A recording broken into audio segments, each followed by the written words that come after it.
Good morning to all of you. I welcome you to this session of programming in Python.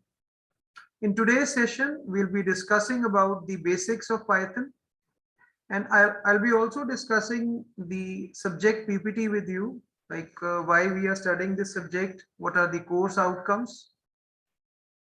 So let me begin with the presentation first. The subject title of course is Programming with Python. The subject code ACCS 16404, right? This is my profile. I am Ajay Sharma, Associate Professor in Department of CSC. You can read my profile. You have already subscribed to my channel. Most of you, those of you who haven't, you can join. This is the syllabus that we need to discuss in programming in Python. Syllabus, as you all know, is divided into 4 sections. Okay, and we need to cover all these sections, of course. These are the books which I would recommend that you go through. These are available in college also. And the first one, Learning Python by Mark Lutz. That's a real good book. You can download it from internet. It's available. Now next is objectives of the subject. Okay, so our idea is basically to learn Python programming and its application, like where all we can apply Python programming. Okay, we would be learning about the various Python modules. We'll be learning lists, sets, dictionaries, and functions. We'll also be learning about the object-oriented concepts in Python. We'll learn how to plot our data in Python, how to do the graphical analysis. Then you would also learn how to go ahead with data analytics in Python. And at the end, we would be trying to cover this portion, that is machine learning concepts using Python. So this is basically the objective with which we are going to, proceed with the learning of this subject. Now, applications of Python. Okay, this subject has been designed because, and it is compatible with current industry standards and requirements, like whatever is there currently in the industry. To just to be in tandem with that, we have designed this syllabus. Once you finish learning this, the career opportunities or the areas where you can pursue a career could be a data analyst, a data scientist, a game developer, this robot control manager, and natural language analyst, and many more. I've listed a few here. So the first thing that usually people ask is why we should study Python. Okay, so you see, the Python's built-in interfaces to operating system services make it ideal for writing portable, maintainable system administration tools and utilities. Okay, that is, you can design easily the system administration tools. Then Python's simplicity and rapid turnaround also make it a good match for graphical user interface programming. So you can do GUI programming using Python easily. Okay, now Python, it comes with a large number of standard internet modules, which allows the programmers to do a wide variety of networking tasks in client and server modes. That means you can do some internet programming with Python also. And most important, Python is the main language which is used in machine learning, right? So machine learning is a very, very important area, and we use Python and a lot of its libraries in working with machine learning algorithms. Okay, you can also do numeric programming with the built-in NumPy module in Python. Okay, then you can also go ahead with image processing, natural language processing, developing games, and many more application areas. So that is why it is recommended that we should study Python as a computer science graduate. So far as your this learning methodology and assignment submissions are concerned, your section A and section B, the first 2 parts of the unit, would be constituting assignment 1, section C assignment 2, section D assignment 3, right? You know the setup of the assignments. Okay, and total marks per assignment is 24. The thing here would be that you need to submit these assignments in time. Okay, whatever deadline is given to you, you need to submit it then. Then sessional exams, you also know there are 2 sessional. Sessional test 1 would be based on the first 2 units, and second sessional would be based on the units C and D or 3 and 4, right? So this was regarding your subject, programming in Python, the theory part. Next is programming in Python lab, subject code ACCS 16409. We'll be going with Python version 3.10.2. You can go with a lower version also if you wish, but go with the 3.x series, right?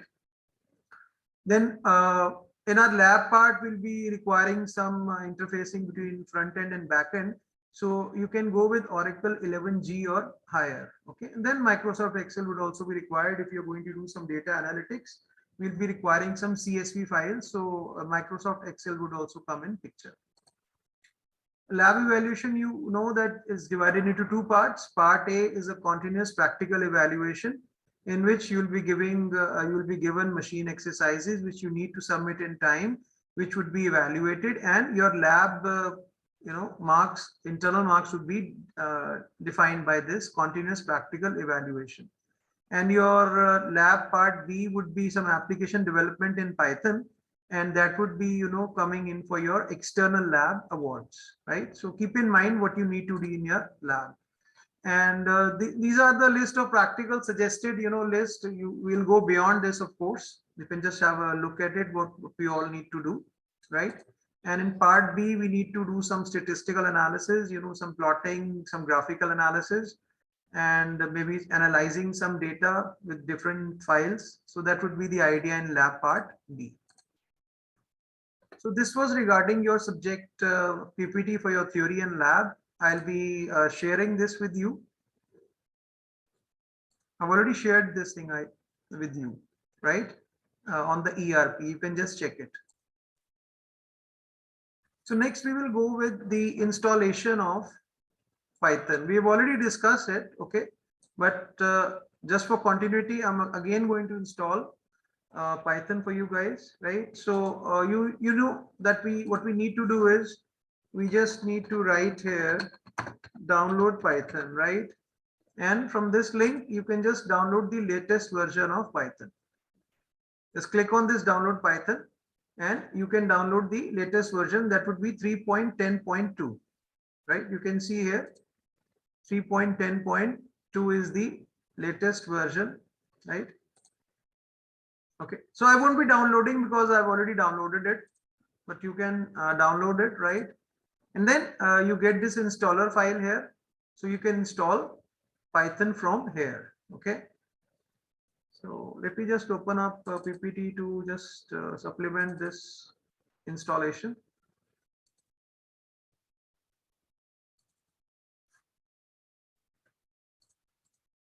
Yeah. So our idea is to install Python. So the first thing that we do here is we download the latest version of Python. Okay. And then next we run the installer file. Okay. And during the installation, we are supposed to make the relevant path settings. Okay. By path, we mean that if we add Python to our path, that we can execute Python from anywhere we are. Okay.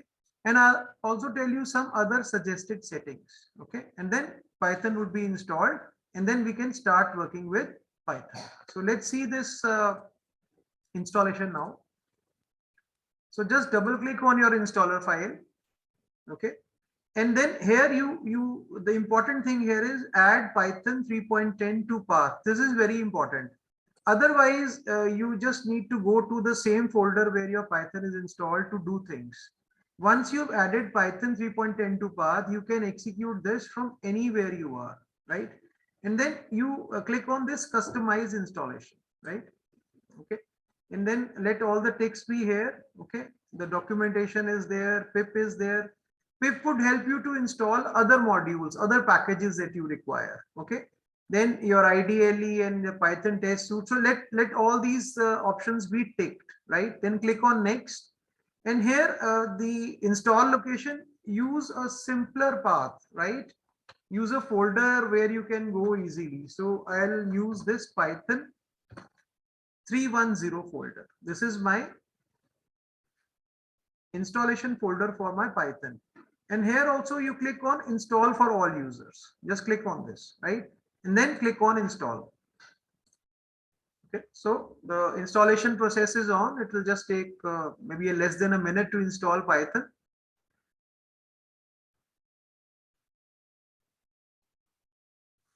Just waiting for the installation to finish.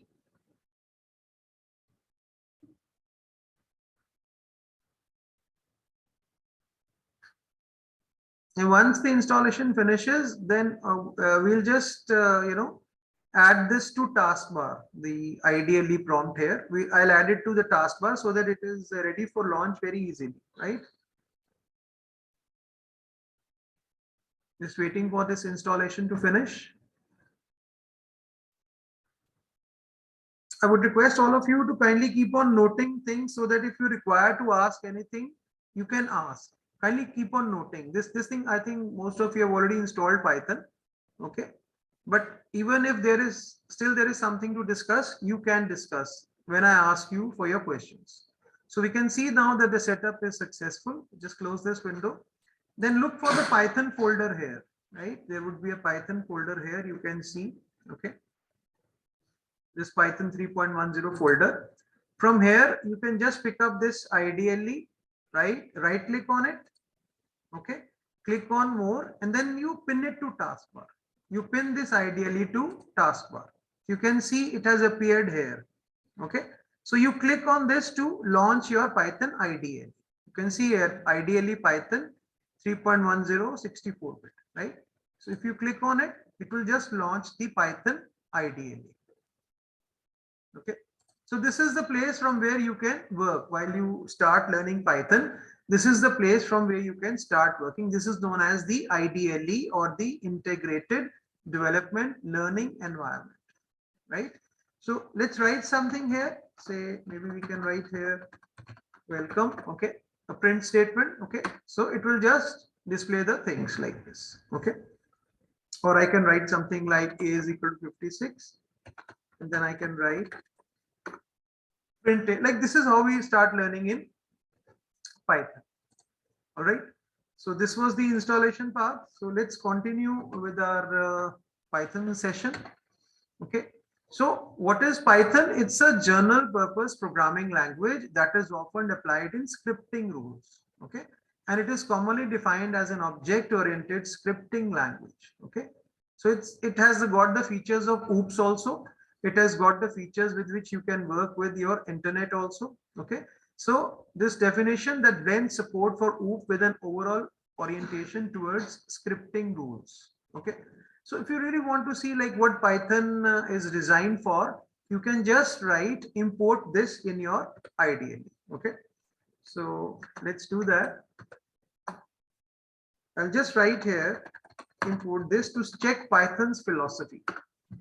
Okay.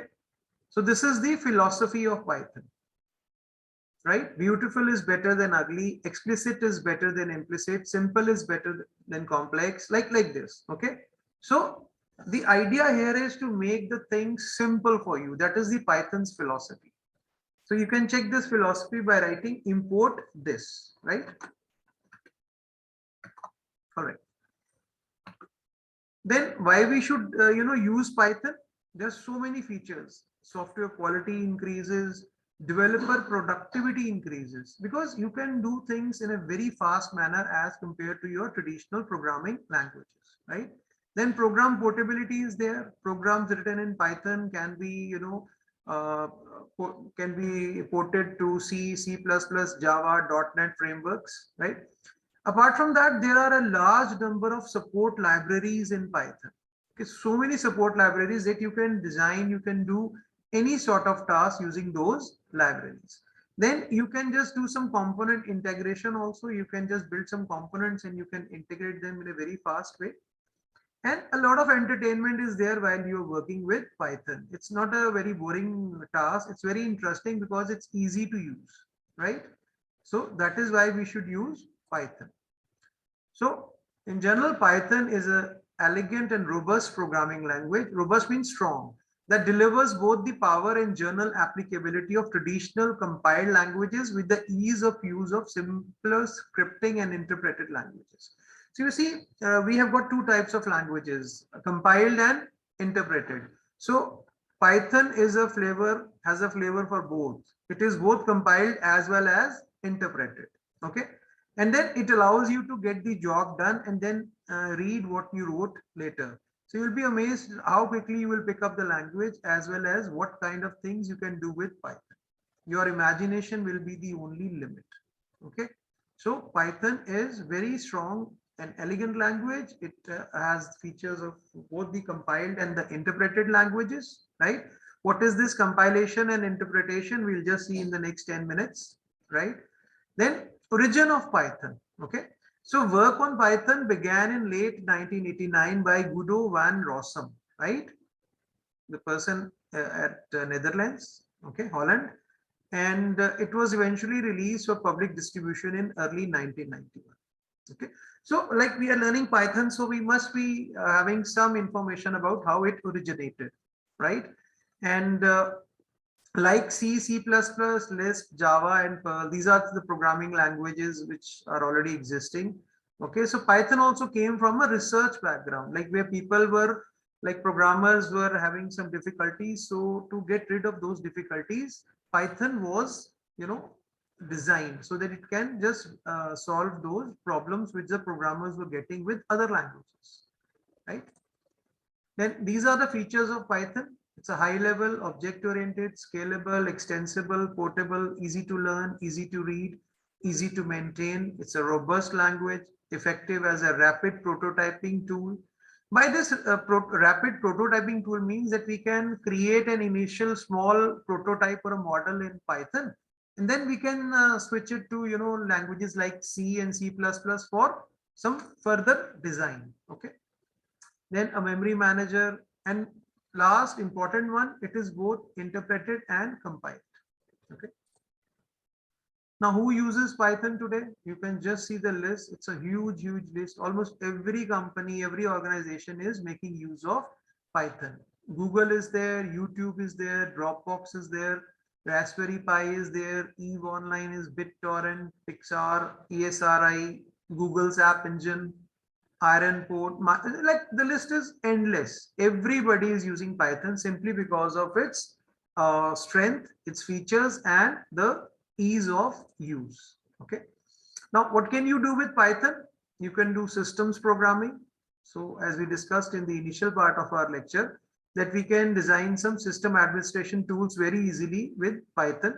Then you can design graphical user interfaces, GUIs. Then you can do internet programming because of the availability of a large number of internet modules in Python. You can do component integration. You can also use database programming. That means you can connect your Python to any database. Like modules are available for every database, whether it's Oracle, whether it is DB2, whether it is SQL Server, whether it's MySQL. Every module is available to connect Python to any backend database. Then rapid prototyping is there, numeric and scientific programming is there, and more is there, gaming, images, data mining, etc. So you can do a lot of things with Python. Now, how this Python is developed and supported, because as you saw in the installation, it was free to use. Anybody can use it, just download it and use it. So it is maintained, it is supported by something known as a Python Software Foundation. Okay, Python Software Foundation. Okay, so it's a a combination of programmers, okay, people who are doing some research, programming, and making it possible for you to use Python. Now with this open source, so we say that Python is an open source software. Like you don't need a license to use it. You can just use it free of cost. So there are certain trade-offs with such open source software. By trade-off, we mean that like picture would not be rosy all the time. Sometimes you'll be having problems with your Python setups because it's not licensed a commercial software. So those problems or errors, they just keep on getting rectified by the people who are working under this Python Software Foundation, right? So what are Python's technical strengths? So it's object oriented and functional. It's free, it's portable, it's powerful, it's flexible. That means you can shift from Python to C, from Python to Java very easily. There is a support of large number of libraries to do so. Then it's relatively easy to use, it's relatively easy to learn, and it's named after Monty Python. So we learned that this was originally designed by Guido von Rossum, but like the name comes from Monty Python. It's named after Monty Python. Okay. So you see a lot of reptiles on Python books, right? But it is named after the British comedy group Monty Python, right? So the developers of Python, they were just very fond of this Monty Python. So they named this product after Monty Python. So nothing to do with all the reptiles that you see. It's simply named after this person, Monty Python. Okay. Now the technical aspect. We discussed that Python is both compiled as well as interpreted. So initially, when you write a Python program and you want to run it, you first compile it into something which is known as a bytecode. Okay. First thing, whenever you are executing your Python program, you first compile it to something known as a bytecode. Okay. This compilation is simply a translation step. Your code is translated into something which is known as bytecode.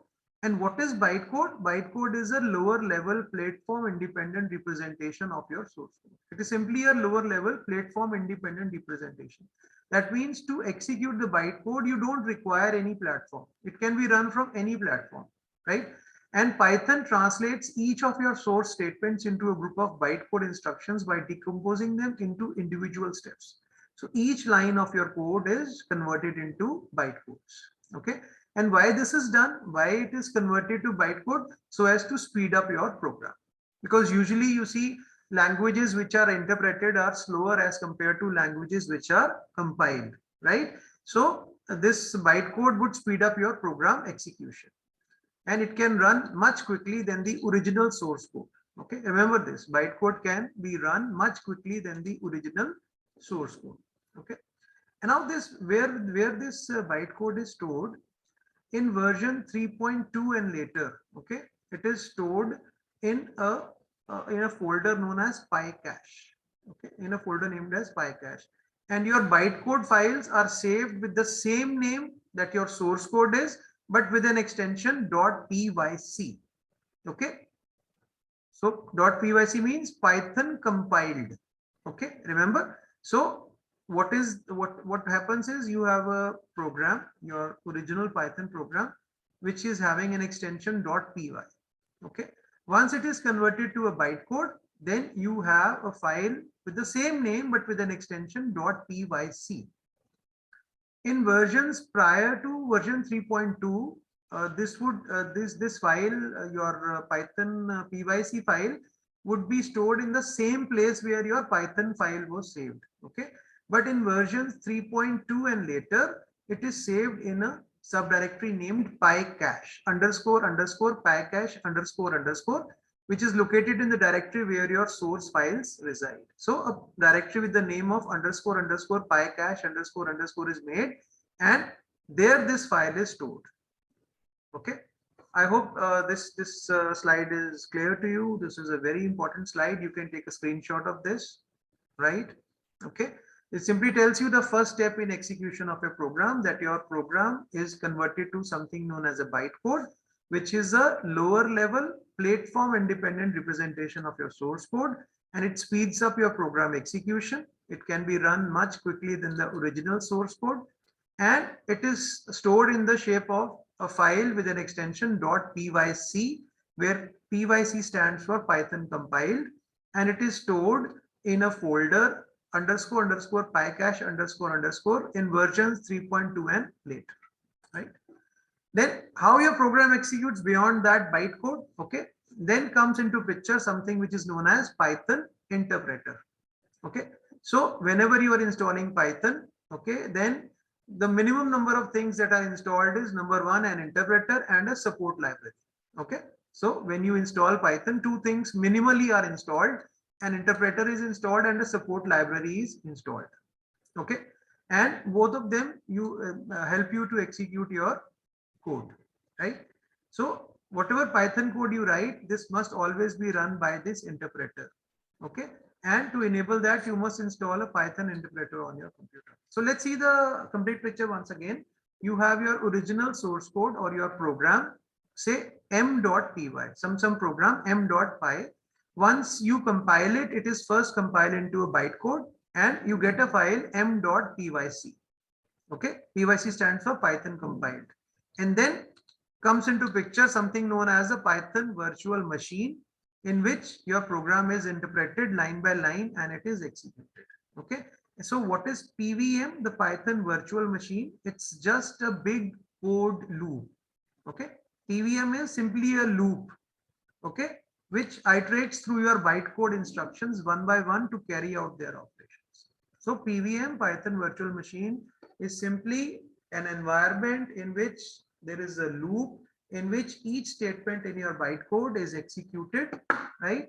And so we can say that PVM is the runtime engine of Python, and it's always present as a part of the Python system, and it's the component that truly runs your script. Technically, we can say that PVM is the last step of what is called the Python interpreter, right? So this is how Python first uses a compiler to compile the source code into bytecode, and then the interpreter just runs every statement in your bytecode to execute your code, right?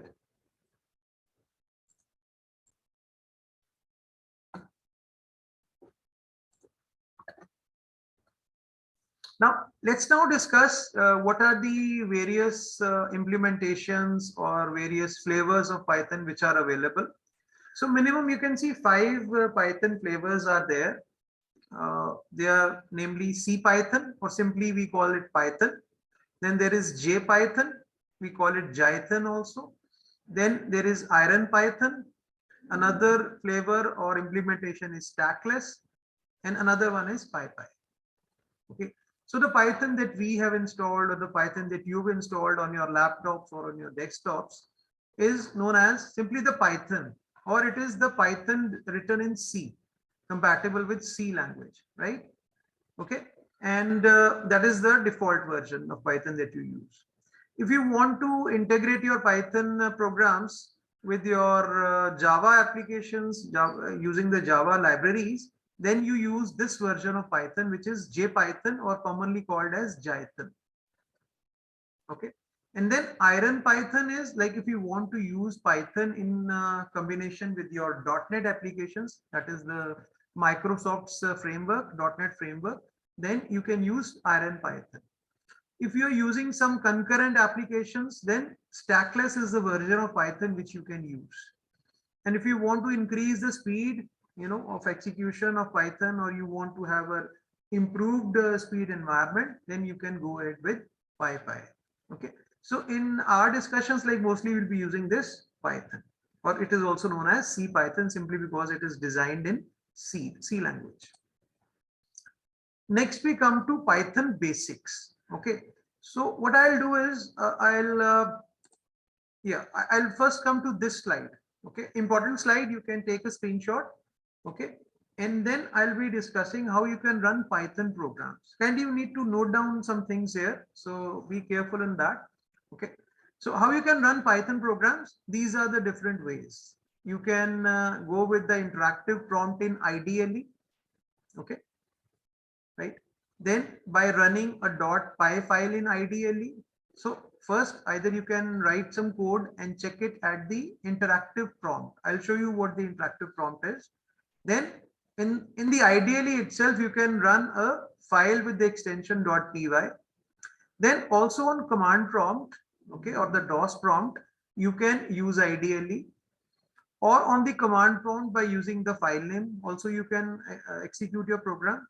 And then running a Python program using Py, that is also possible. And then clicking on Windows icons, that is also possible. There is some limitation to that, which we will discuss. So now I'm going to discuss these things one by one with you. So pay some attention and kindly note the things. If you're working on your laptops, you can run it directly there, right? So I'm switching to the IDLE now. Right. So this is our IDLE, right? So these 3 greater than symbols, they indicate your IDLE prompt here. So if I write something here, that is the first way in which I can run my code.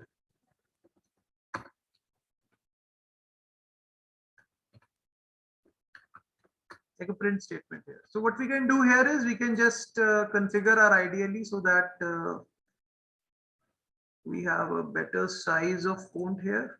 Say, let's go to 18, I suppose would be good. Yeah, I think more readable for all of you now. So, or you can write something like, say, A is equal to 45, B is equal to 55, and then you can write C is equal to A plus B. It's a simple way of writing things, and then you can print C. At the ideally, even if you write print C, that's fine. Otherwise, just by writing C also, it will display the value of the variable. So this is the first way that you can run your programs. Your code is at the IDLE prompt. That is what this means, the interactive prompt in IDLE. Okay. And then by running a .py file. Okay. Let's make a .py file here. I'll just click on file here, and then I'll click on new file. I can type some program here. Okay. Say, note carefully what I'm doing here. And then I can write here,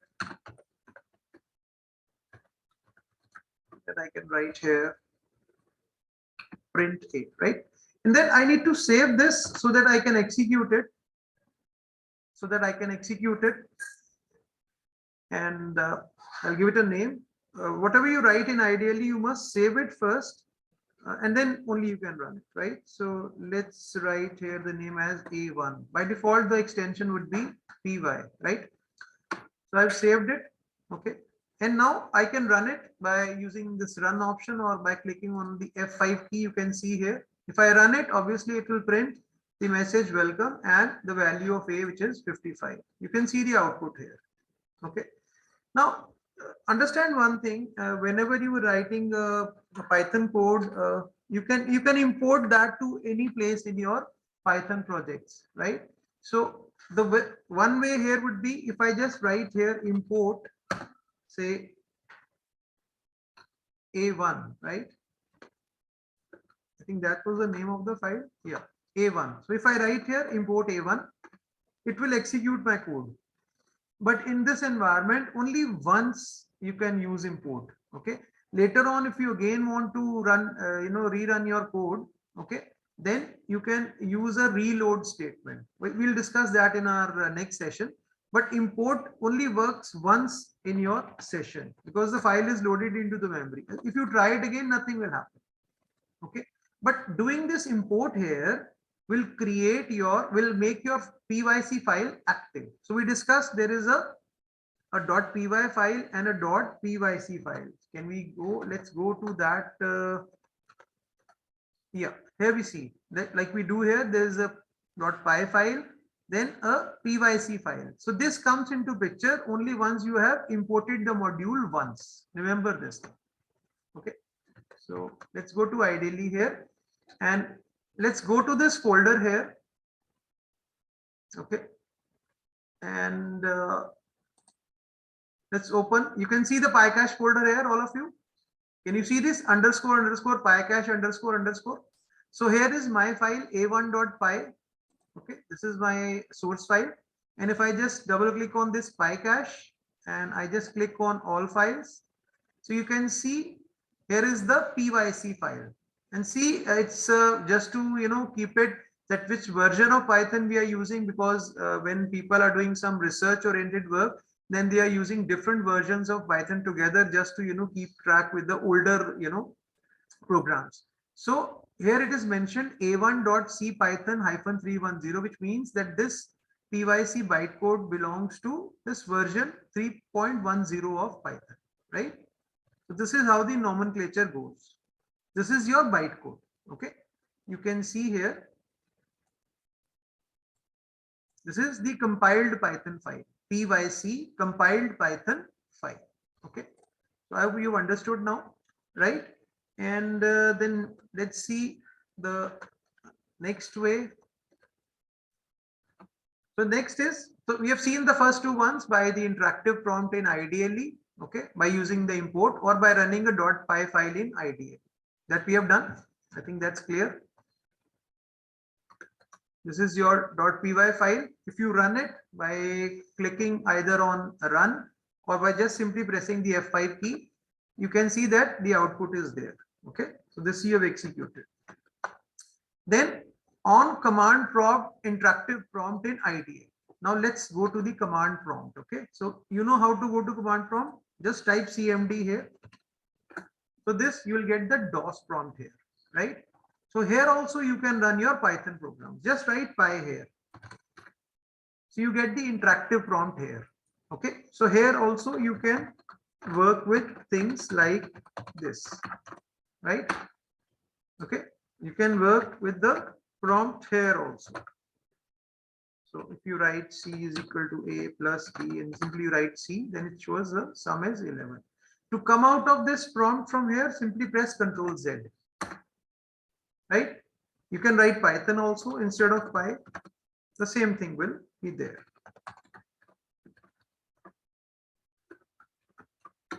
Right? Ctrl Z to come out.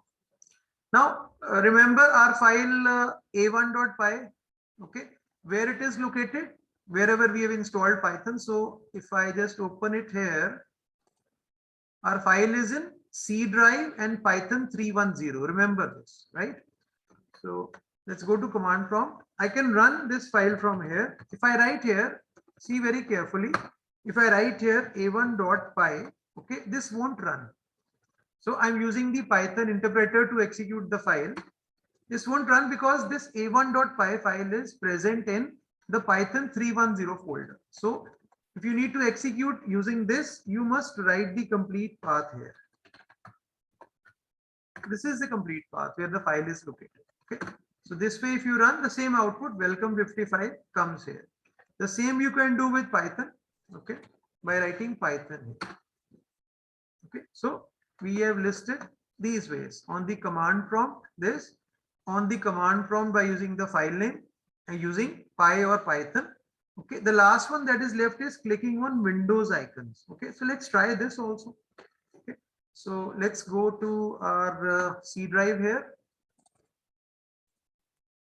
and let's go to the Python, this folder. You can see a file a1.py here. So if you just double click on it, okay, or right click and then click on open, it should execute and should tell you the same two things, welcome and 55. But if you run it, the output is not there. That is a limitation. That is, the output is shown, but immediately it comes back to here. So the output is not visible here when you run by clicking on the window icons. So what you can do is you can just modify your program. You can right now you can simply write here input here. Okay, just add an input there. Okay,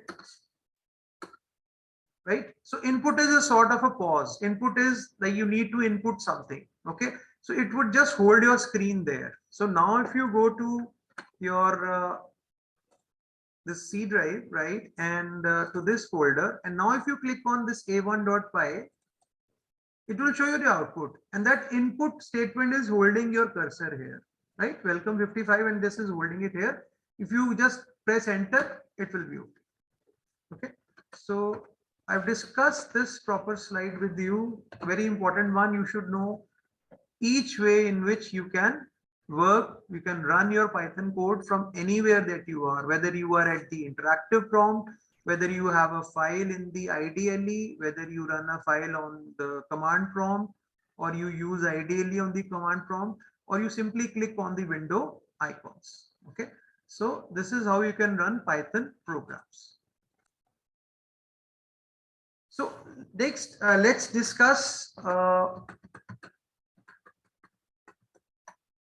Let's discuss the basics of Python now. So first of all, whenever we are learning any language, the first thing that comes to mind is how to do input and output in that particular language. Okay. So as we have seen, the output statement here is print and the input statement is input. Okay. So let's check that. Let's go to our IDLE. Let's write one program. Let's open that same program here, a1.py. Okay. Some more things in here. I'll just if you want to give comments in your program, then you can use triple quotes to begin the comments. This is the first program written by core CSC1, right?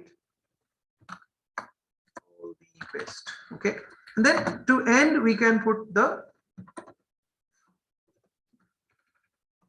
So if you want to give multiple line comments, begin the comment with triple quotes and end the comments with triple quotes. Whatever is written inside between these pair of quotes, triple quotes, is taken as a comment. If you want to give a single line comment, start it with a hash. A program to print sum of two numbers. Okay. So what I can do here is I can just use an input statement here. Okay. How input is used? Okay. Input. Enter a number. Some prompt like this. Okay. Then I can use it again. I can use the word B here.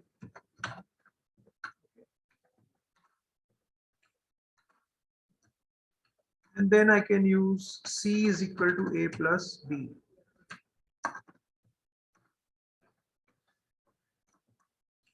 Then I can print.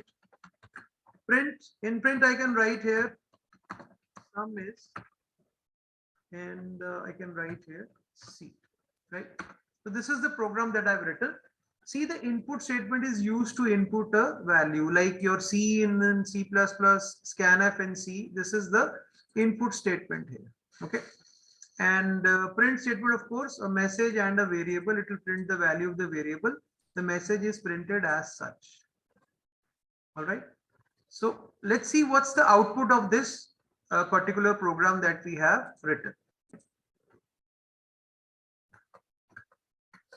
So let's discuss about the eval function now and the input functions, input and print statements. So if you need to give comments to your program, you can enclose it within a pair of triple quotes for multi-line comments. And if you want to write a single line comment, begin it with hash. And here I'll do some modification here. If I use an input statement here, okay, then this input is taken as a string always. If you don't mention anything, whatever you type from the keyboard using the input statement, it is taken up as a string. For example, if I run this code here and I enter the number 10 and 20, then it is, since it is a string, so if you concatenate here A plus B, it is a string concatenation of 10 and 20, that is 1020. Okay. So what you can do here is you can just cast this input into an integer if you want to work with integers, right? This way you can now treat the numbers as integers, right? And same as with the floats. But if you want to be free of this, that the casting should be done automatically, you can use the intelligent function eval, okay, which would take care of the casting automatically, right? So if you now run this and you enter two numbers, obviously you are writing numbers, so it is taking them as integers, right? And if you run it here and you give the numbers as floats, okay, it will treat them as floats. If you want to treat them as strings now, you must give them as strings, okay, like this. So strings can be given either using a pair of double quotes or a pair of single quotes or a pair of triple quotes. Okay, so if you want to give multi-line strings, then you use triple line quotes. Okay. I hope this print and input statements are clear to you. The eval function is clear to you. Two ways of giving comments is clear to you, right? Okay, so let's switch back to our PPT here. So we have discussed the input and the print statements. Okay, and this will discuss print end is equal to this will discuss in the lab session, right? Then the assignment statements you've learned already in programming languages C and C++. So A is equal to 5 would mean that assign the value 5 to A. You can do multiple assignments here. B is equal to C is equal to D is equal to 34 and so on. Okay. And the next thing would be the how to format the numbers. Okay. And how to use the built-in functions and the math module. That I'll discuss in my next session with you guys. So I'm closing this session here. Thank you very much, and keep watching the videos on my channel.